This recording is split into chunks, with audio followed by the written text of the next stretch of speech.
नमस्कार दोस्तों, स्वागत है आपका मेरे YouTube चैनल MPPSC अड्डा में। आज मैं आपके लिए बहुत ही महत्वपूर्ण जानकारी लेके आया हूँ।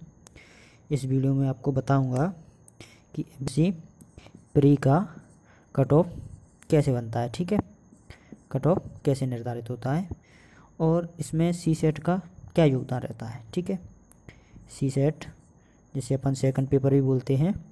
ठीक है, तो इसमें क्या इसका योगदान रहता है। वीडियो को बिल्कुल भी स्किप ना करना, क्योंकि इसमें जो भी इन्फॉर्मेशन दूंगा बहुत ही महत्वपूर्ण जानकारी है। क्योंकि बहुत सारे बच्चों के मेरे पे कमेंट आ रहे हैं और वो बहुत सारी गलतियां कर रहे हैं और पूछते हैं कि सर दोनों पेपरों को मिला के मेरे इतने नंबर आ रहे हैं। तो मैं आपको बताता हूं कि दूसरे पेपर का क्या योगदान रहता है कट ऑफ बनने में। ठीक है, तो चलिए मैं दिखा देता हूँ आपको। जैसे अपना पेपर फर्स्ट रहता है। ठीक है, पेपर फर्स्ट सिलेक्शन अपना पेपर फर्स्ट से ही होता है। ठीक है, सिलेक्शन अपना पेपर फर्स्ट के आधार पर ही होगा। लेकिन सबसे पहले अपनी जो कॉपी है वो सी सेट की OMR सीट चेक होती है। ठीक है, सी सेट की OMR सीट सबसे पहले चेक की जाएगी। उसमें जो आरक्षित वर्ग है, जिसमें ST SC OBC हैंडीकैप्ड वगैरह जो भी आरक्षित हैं, उसके लिए 30% मार्क लाने होंगे उनको। ठीक है, जैसे 100 क्वेश्चन रहते हैं तो तुम्हें 30 क्वेश्चन उसमें से सही करने होंगे। ठीक है, और जो अनरिजर्व्ड हैं, ठीक है, अनरिजर्व कैटेगरी के लिए ये कितना रखा गया है, तो ये 40% रखा गया है। ठीक है, अनरिजर्व के लिए ये 40% रखा गया है। इसका मतलब है 100 में से उन्हें 40 क्वेश्चन सही करने होंगे। अगर इस बार का PSC का पेपर देखा जाए तो सी सेट में से 5 क्वेश्चन डिलीट कर दिए गए। ठीक है, जो भील समुदाय से संबंधित क्वेश्चन थे तो उनको आयोग ने हटा दिया है। ठीक है, तो अब ये 95 से अब अपने को कितने नंबर लाने होंगे, तो इसमें जनरल वालों को 76 नंबर लाने होंगे। ठीक है, यानी 38 क्वेश्चन सही करने होंगे।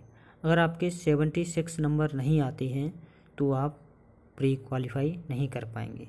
आपकी फर्स्ट पेपर में जितने भी नंबर हैं उसका कोई मतलब नहीं है। अगर आप उसमें 100 में से 100 नंबर लाते हैं तो भी आपका सिलेक्शन नहीं होगा। इसीलिए इसमें पहले क्वालिफाई करना बहुत ही ज़्यादा ज़रूरी है। उसके बाद ही फर्स्ट पेपर के नंबर देखे जाएंगे। अगर आपने सेकंड पेपर क्वालिफाई नहीं किया है तो फर्स्ट पेपर का कोई मतलब नहीं है। और हाँ, यदि आप सेकंड पेपर में यानी सी सेट में 200 में से 200 भी नंबर ले आते हैं और फर्स्ट पेपर में कट ऑफ क्वालिफाई नहीं कर पाते हैं तो भी आपका सिलेक्शन नहीं होगा। इसका मतलब ये है कि सेकंड पेपर में अगर आपके ज़्यादा नंबर हैं तो वो आपके फर्स्ट पेपर में इंक्लूड नहीं होंगे। अगर रिजर्व कैटेगरी में देखा जाए तो उनको 30% नंबर लाने होते हैं। इसका मतलब है उन्हें इस पेपर में कितने नंबर लाने होंगे, तो उन्हें इस पेपर में 57। ठीक है, उन्हें ये 57 नंबर लाने होंगे। अगर आपके 57 से कम हैं तो भी आप मेंस के लिए क्वालिफाई नहीं कर पाएंगे। ठीक है, चलिए मैं आपको एक टेबल के माध्यम से समझाता हूँ।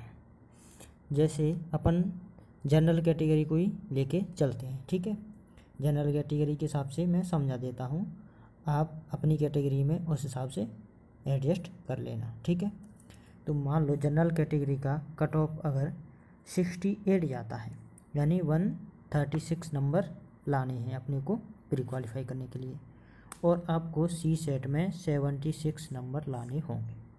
अगर आपके इधर 136 और इधर 76 हैं तो आप प्री क्वालिफाई कर रहे हैं। यदि आपके 134 और सी सेट में 76 नंबर या उससे ज़्यादा हैं, ठीक है, तो आप प्री क्वालिफाई नहीं कर पाएंगे।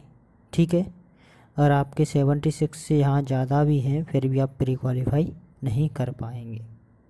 ठीक है, एक और देख लेते हैं। इधर आपके 140 नंबर हैं। ठीक है, मान लो इधर आपके 140 नंबर हैं या उससे भी ज़्यादा हैं या 136 से और ज़्यादा हैं, बहुत ज़्यादा हैं, लेकिन सी सेट में आपके 74 नंबर हैं यानी 76 से कम है, तो आप क्वालिफाई नहीं कर पाएंगे। ठीक है, 3 कंडीशन है, 136 या उससे ज़्यादा और इधर 76 या उससे ज़्यादा प्री क्वालिफाई होगा। 134 या उससे कम, 76 या उससे ज़्यादा आने पे भी आपका प्री क्वालिफाई नहीं होगा। 140 या उससे ज़्यादा और इधर 74 या उससे कम आने पे भी आपका प्री क्वालिफाई नहीं होगा। ठीक है, समझ गए। ये तो रही अपनी सी सेट की बात।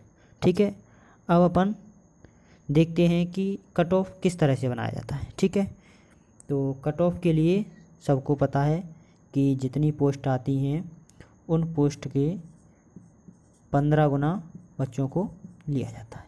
ठीक है, 15 गुना बच्चों को लिया जाएगा मेंस के लिए। अब हमेशा आप देखना ये 15 गुना से ज़्यादा ही हो जाते हैं। कैसे हो जाते हैं मैं आपको बता देता हूँ। जैसे मान लो 100 पोस्ट आई हैं, 100 पोस्ट पे कितने बच्चों का सिलेक्शन होना है, तो ये हो जाएगा 1500। अब होता क्या है, मान लो मैं कट ऑफ देखता हूँ तो ऊपर से देखता हूँ। ठीक है, जितने भी मार्क्स आते हैं मैं 85 से लेके चलता हूँ, किसी के 85 आए हैं। ठीक है, मान लो 10 लड़कों के 85 आए हैं, ऐसे ही 84 आए हैं 20 के, ऐसे ही 83 आए हैं, ऐसे ऐसे करते हुए मैं आपको 70 तक लेके आता हूँ। अगर 70 नंबर तक मान लो 1490 बच्चों का सिलेक्शन हो रहा है। ठीक है, 70 नंबर पे, और जैसे ही हम 69 का, अब 10 लड़कों को सिलेक्ट और करना है। ठीक है, लेकिन जैसे ही अपन 69 कर रहे हैं तो 69 है 1000 बच्चों के, तो क्या हुआ, 10 बच्चों को नहीं बल्कि सारे के सारे 1000 बच्चों को उसमें ले लिया जाएगा। ठीक है, सारे के सारे 1000 बच्चों को मेंस के लिए क्वालिफाई कर दिया जाएगा। ऐसा नहीं है कि अगर आपका 70 नंबर पे 20 या 30 या 50 पोस्ट खाली रह रही हैं तो आप वहीं छोड़ दें, या 69 को अपन करते ही आपके सीधे 2000 3000 जितने बच्चे बढ़ रहे हैं तो अपन उसको लेंगे नहीं, उनको भी लेना ही पड़ेगा। ठीक है, तो इसी हिसाब से कट ऑफ होता है। तो इस हिसाब से ये जैसे 70 है तो हमेशा जैसे अपन जितनी पोस्ट हैं उससे और 15 गुना से भी ज़्यादा बच्चों के सिलेक्शन हो जाते हैं। ठीक है, एक नंबर पे बहुत सारे बच्चे लास्ट में इंटर हो जाते हैं। ठीक है, तो ये भी एक बहुत महत्वपूर्ण चीज़ है। ठीक है, और ये बहुत सारे MPPS से रिलेटेड मैं अपडेट करता रहता हूँ। तो अगर आपने मेरा वीडियो लाइक नहीं किया है और चैनल सब्सक्राइब नहीं किया है तो आप उसे भी कर लीजिए, क्योंकि आगे आने वाले बहुत सारी इन्फॉर्मेशन भी मैं इस चैनल पे अपलोड करूँगा। तो आप प्लीज़ ज़रूर सब्सक्राइब कर लें और मेरे वीडियो को ज़्यादा से ज़्यादा शेयर करें।